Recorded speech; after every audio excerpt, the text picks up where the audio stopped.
We have a Harman Kardon EQ8 equalizer here, and it's developed an issue that seems to be fairly common to Harman Kardon products of the mid-80s. The panel jacks on the rear are cracking and falling apart. Now the problem that seems to develop on these is the mounts tend to fall apart. We have a crack there on the one side, and we have a crack up here on this, so these start to flop around. Or the other problem that happens is the chrome contact comes off. So both parts of this connector have to be replaced, as opposed to the tuner that I just redid. There all I had to do was the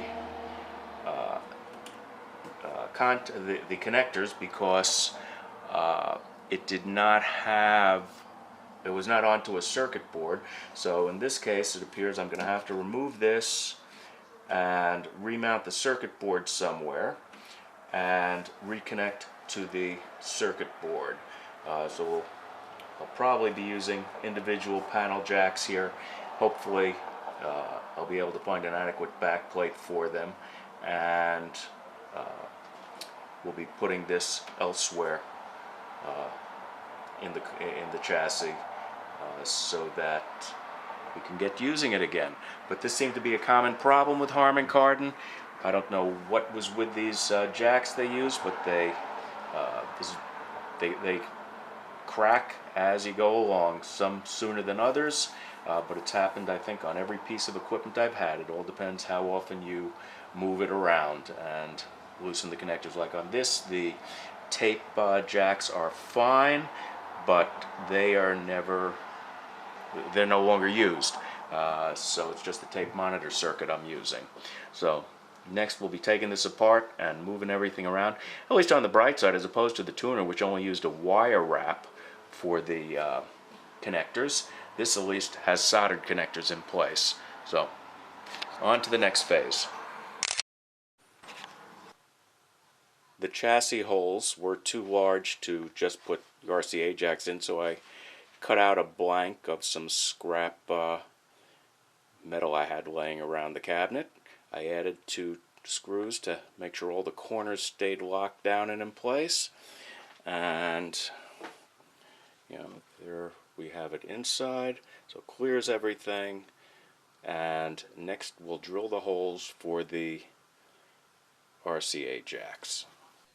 Okay, we got our panel jacks mounted, and I guess it could have been neater, but I did hit some problems with the space or the original hole there.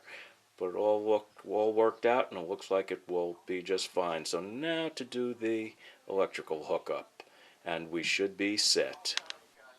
And there we have it all finished.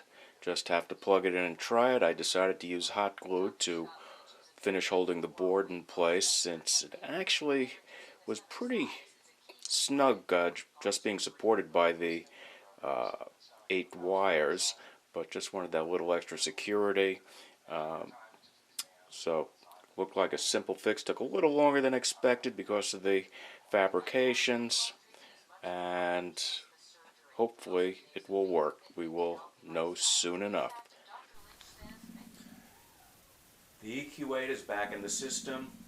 The swap seems to have worked. Everything seems fine. The board appears stable, and things sound nice.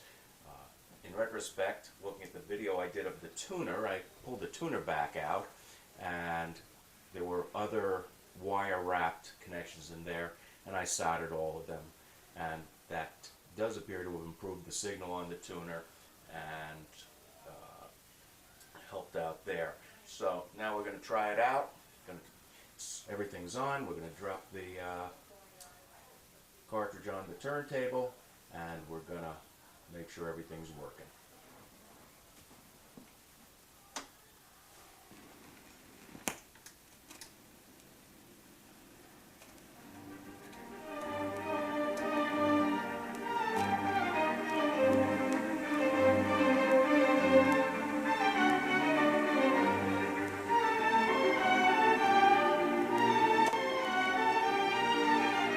there's a noticeable difference when we cut it back out, so the switching appears to be working.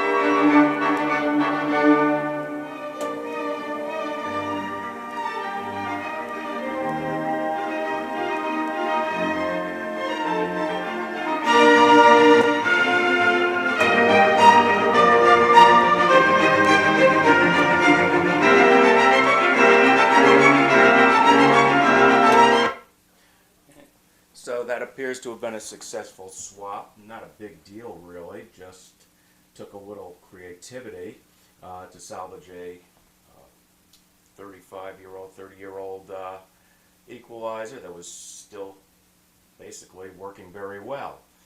Now for those of you that may be a little more observant, there's another little classic piece of hardware, well, a couple pieces of classic hardware in there. We have the Dynaco Pack 4 preamp, which is on the right hand side on top there. That's been modified considerably, and may end up replacing the transistors shortly on that. But off to the left is a little rare find.